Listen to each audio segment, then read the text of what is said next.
Gasing, tahu tak apa tu? Bukan Beyblade tau. Gasing tu adalah gasing. Beyblade tu adalah inovasi kepada gasing. Power tak gasing kita.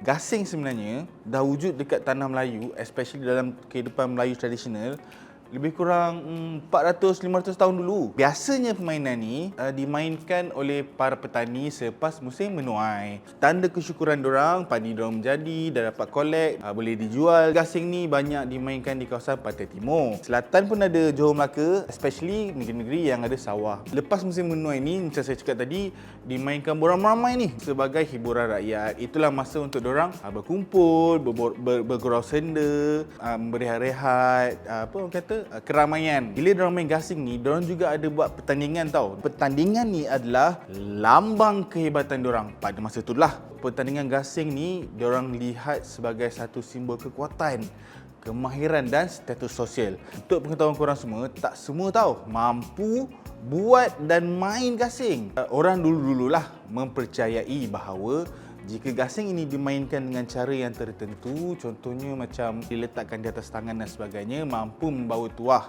Tapi itu hanyalah kepercayaan orang dulu. Jangan buat-buat, okey? Dulu dimainkan seperti yang saya cakap tadi oleh petani-petani. Lepas tu dibawa ke kawasan istana untuk menjadi permainan rasmi dalam keramaian dan juga pesta rakyat. Istana dulu pun mengangkat gasing ini sebagai permainan rasmi tau.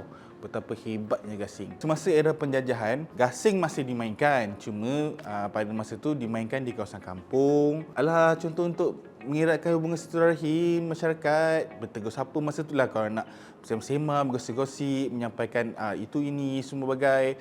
Tapi main dia adalah main gasing. Istimewanya gasing ini adalah dia masih lagi kekal sebagai simbol warisan budaya Malaysia. Adakah masih signifikan atau relevan pada masa ini? Bagi saya, masih lagi ya. Okey, sebab contoh kita ambil pertandingan gasing uri di Kelantan. Pertandingan gasing uri ini dijadikan sebagai acara kebudayaan, festival dan tarikan pelancongan. Kenapa saya cakap macam tu? You all tahu tak gasing uri tu besar mana? Besar tau. Satu gasing uri tu lebih kurang dalam hampir 4 ke 5 kilo satu. Permainan dia bila dia baling, dia berbaling, so dia akan tengok siapa yang bertahan berpusing lebih lama. Tahu tak, gasing uri ni sebab berat tu paling lama dia boleh bertahan 8 jam tau. So itu adalah antara tarikan pengunjung untuk datang dan orang kata kita angkat sebagai satu elemen pelancongan. Masa kini juga gasing ini kita buat pamerkan lah. Kita pamerkan di muzium, di sekolah supaya generasi muda, generasi X, generasi Alpha, Z, Y, semua huruf-huruf ni lah, okey, boleh mengenali warisan nenek moyang kita, warisan budaya negara Malaysia. Secara ringkasnya, saya nak cerita yang gasing ni sebenarnya bermula sebagai hiburan rakyat selepas musim menuai.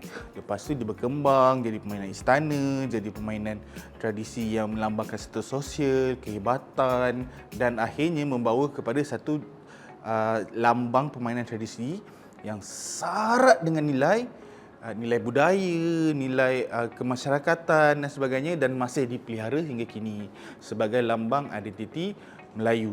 Jangan lupa lambang identiti Melayu tapi bukan Melayu je yang main sekarang ni. Cina, India semua boleh. Even kat Sabah Sarawak pun ada orang punya gasing sendiri tau. Harapan saya lah, especially kepada korang semua, tolonglah kekalkan identiti bangsa kita, bangsa Malaysia. Regardless lah Melayu ke Cina, India. So kita semua ada lambang identiti kaum kita masing-masing dan kita harus pelihara. Alright, jumpa lagi. Bye-bye.